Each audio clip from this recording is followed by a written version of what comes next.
गुंतलेले मनवेडे तुझ्या सवे पर्व दुसरे भाग 58.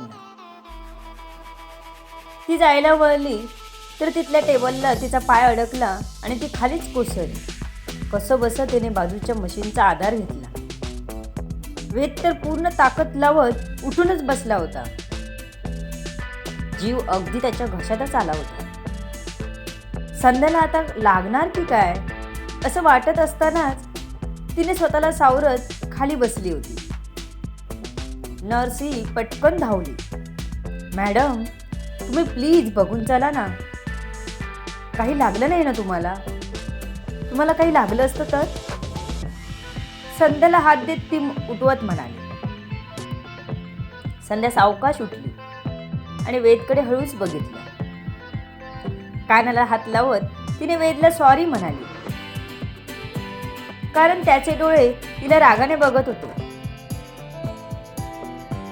कळत का नाही तुला बघून जायला, असा तो लूक होता. इतक्यात संध्याचं लक्ष वेदकडे गेलं. तो पटकन उठल्यामुळे त्याला लावलेलं सलाईन आऊट गेलं होतं. त्यामुळे तिथून रक्त येत होतं आणि त्याचं त्याच्याकडे लक्षही नव्हतं. वेद, तुमच्या हातातून रक्त येते, तुम्ही झोपा आधी. संध्या घाई करत म्हणाली तसं वेदने आपल्या हाताकडे बघितलं. पण त्यापेक्षा जास्त काळजी त्याला संध्याची होती. नुसती धडपडी, तू आधी नीट चालत बाहेर जा. माझा जीव काढलास तू. बघून चालायचं ना. सर्वांसमोर तिला ओरडायलाही बरं वाटत नव्हतं. त्यामुळे शक्य तेवढा राग कंट्रोल करत तो तिला सावकाश बाहेर जायला सांगत होता.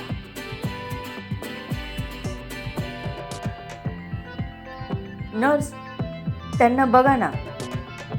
संध्याचा पाय तिथून निघत नव्हता. वेदकडे बघायचे टाळून ती नर्सला सांगत होती. तिला वेदची खूपच काळजी वाटत होती. मॅडम, तुम्ही सावकाश चाला. मी सरांना बघते, तुम्ही आधी नीट जा.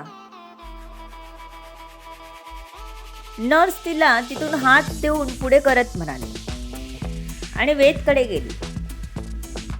त्याच्या हाताचं ते सलाईन काढत दुसरीकडे लावले. तोपर्यंत संध्याचे आई बाबा आत आले. त्यांनी वेदची चौकशी केली. थोडा वेळ बोलून दोघंही त्याला आराम करायला सांगून बाहेर निघून गेले. वेद पटकन उठल्यामुळे त्याला त्रास झाला होता. पोटात दुखू लागलं होतं, कारण टाक्यांवर ताण आला होता. कालच तर त्याची जखम ऑपरेट केली होती. अजून काय होणार होतं? पण संध्याच्या काळजीने स्वतःचा विचार न करता बेडवरून तडकड उठला होता तो. डॉक्टरांना बोलवाल का? मला पोटात दुखत आहे, तो म्हणाला. तसं नर्सने लगेच डॉक्टरांना बोलावलं. डॉक्टर आल्यावर वेदने पोटात दुखत असल्याचं सांगितलं. तसं नर्सने डॉक्टरांना सर्व सांगितलं. त्यावर वेदला डॉक्टर खूप ओरडले. अहो, कालच तुमचं ऑपरेशन झालं आहे. तुम्ही असं वेड्यासारखं काहीतरी केलात तर तुम्हाला ते किती भारी पडेल माहीत आहे का? डॉक्टर म्हणाले. तसं वेदने काही न बोलता गप्प ऐकून घेतलं. पण त्याचं शरीर एवढं संध्याच्या बाबतीत अलर्ट होतं की त्याला एवढा त्रास होत असतानाही जर संध्या पुन्हा पडताना दिसली असती तर तो त्याच वेगाने उठला असता. आणि हे त्याच्या नकळत होत होतं. त्याला असं गप्प बसलेलं बघून डॉक्टर मग काहीच बोलले नाही. त्यांनी वेदला चेक केलं आणि काही औषधं सलाईनमध्ये सोडायला सांगितली नर्सला. तसं वेदलाही बरं वाटलं. संध्या बाहेर येऊन वेदलाच आठवत होती. आता काळोख झाला होता बऱ्यापैकी. वेदित बाजूलाच बसला होता. वहिनी, वेदला आता बरं वाटतंय, तर तुम्ही घरी जाता का? तुम्ही आराम करा ना. त्याला बरं वाटलं तर त्याला उद्या जनरल वॉर्डमध्ये शिफ्ट करतील. आपण त्याच्याशी नीट बोलू शकतो. तसं संध्या काहीच बोलली नाही. पण आता ती हट्टही करू शकत नव्हती की मला इथेच राहायचं आहे म्हणून. वहिनी, वेदितने पुन्हा बोलण्यासाठी तोंड उघडलंच होतं की संध्या म्हणाली, मी थोडं उशिरा जाते, जेवून वगैरे. अजून मला एकदा भेटायचं आहे वेदला, मग मी जाते. संध्याने आपला विचार पटकन बोलून दाखवला, जेणेकरून वेदितने अजून काही बोलण्याआधीच आपलं मत मांडलेलं बरं.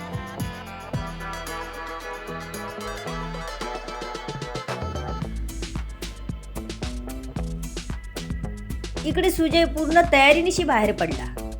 पहिलं त्याने सिम तिथेच तोडून टाकलं होतं. ज्यावेळी पोलिसांना त्याचं लोकेशन कळलं असं वाटलं, तेव्हाच त्याने मित्राला बोलावून घेत सिम तिथेच तोडून फेकून दिलं होतं. त्याने तिथून जात प्रॉपर एका पार्लरमध्ये आपली क्लीन सेविंग केली. केस टकलू करून केसांचा टोप घातला, जो साधारण फॉरेनर लुक देईल.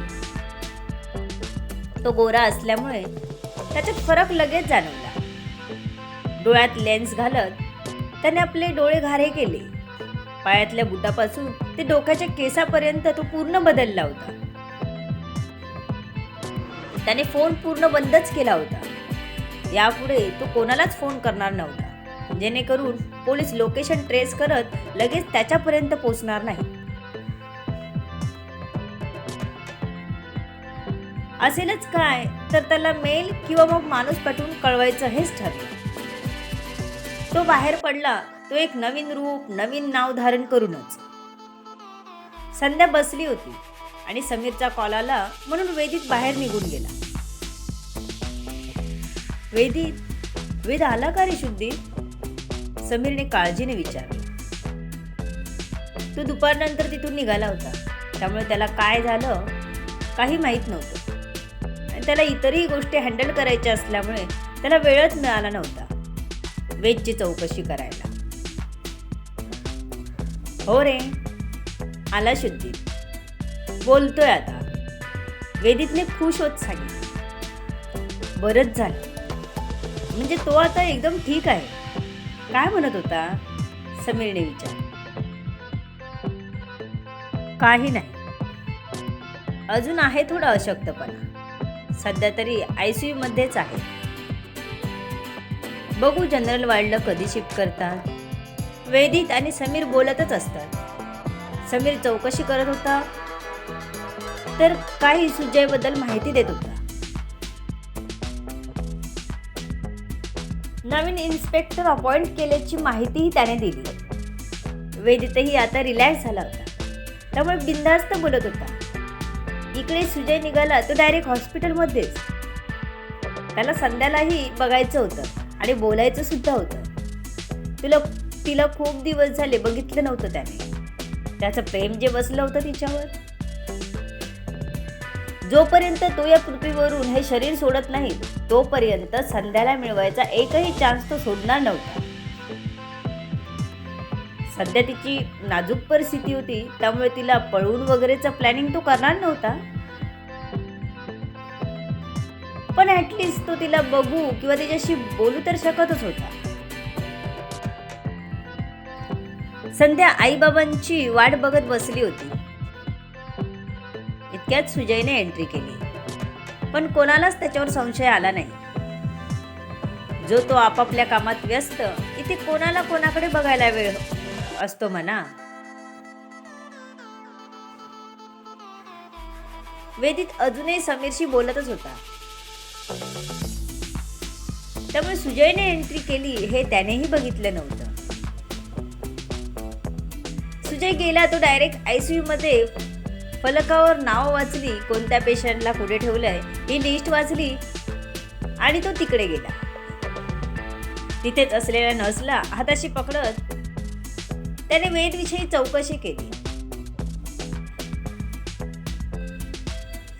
पण त्या नर्सने दुसऱ्या ठिकाणी चौकशी करायला सांगितली. तसा तो अजून आतमध्ये आला. त्याला लांबूनच संध्या दिसली, पण त्याने तिला आधी डिस्टर्ब केलं नाही. तो ICU मध्ये गेला. तिथल्या नर्सला आपण वेदचा मित्र असल्याचं सांगून त्याच्याजवळ गेला वेद औषधं घेतल्यामुळे गाढ झोपला होता. त्याने नर्सला सर्व विचारून घेतलं. सिस्टर, वेद शुद्धी झाला ना? त्याने विचारलं. पण सिस्टर तर त्याच्या लूकवर कन्फ्यूज होती. हा फॉरेनर सारखा लूक असणारा पण एवढं छान मराठी कसं काय बोलतो? ॲक्च्युली मी इंडियात मोठा झालो आहे, सो मला मराठी छान येतं. वेद आणि मी खूप छान मित्र आहोत. त्याने थाप मारली आणि ती नर्सला पटली. तसे रिलॅक्स होत त्याने पुन्हा तोच प्रश्न विचारला. शुद्धीत आला ना, मग बोलत का नाही? सुजयने विचारलं नर्सला. तसं नर्सने त्याला मेडिसिन दिल्याचं सांगितलं. आपल्याला त्याची खूपच काळजी आहे असं दाखवत सुजय त्याच्या एकदम बेडजवळच बसला. त्याला आपण प्रेमाने हात फिरवतो आहोत असं दाखवून त्याने काहीतरी छोट्याशा निडलने टोचलं, पण ते कुणालाही दिसणार नाही अशा ठिकाणी केलं. त्याचं काम झालं होतं. तसा तो उठून संध्याकडे आला. ती डोळे मिटून बसली होती. सुजयला आत जाताना आणि बाहेर येताना तिने बघितलं नव्हतं. एक्सक्यूज मी, सुजयने आपल्या ओरिजिनल टोनमध्ये संध्याला आवाज दिला. तो आवाज संध्याच्या डोक्यात एवढा फिट बसला होता की संध्या जोरात दचकली. तिचे हार्ट बीट्स वाढले. तिने खडकन डोळे उघडले. सुजय, तो कसा इथे येऊ शकतो? त्याचा आवाज ऐकून ती तोंडात फुटफुटत आजूबाजूला बघू लागली. तसं सुजयने पुन्हा थोड्या वेगळ्या आवाजात आवाज दिला. मॅडम. सुजय तिच्या जवळ जात म्हणाला.